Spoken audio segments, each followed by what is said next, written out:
हलाल हराम नक्की आहे काय?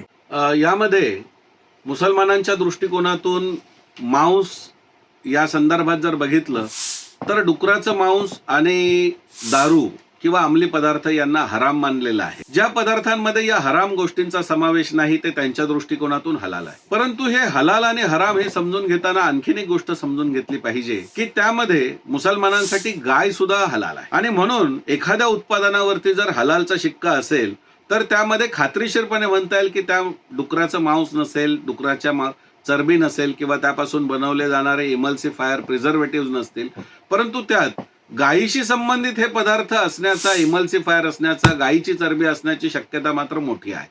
त्यामुळे हिंदूंनी हे लक्षात ठेवलं पाहिजे, जे मुसलमानांसाठी हलाल आहे ते हिंदूंसाठी हराम आहे हा सिद्धांत त्यांनी लक्षात ठेवून आपली साहित्याची खरेदी केली पाहिजे.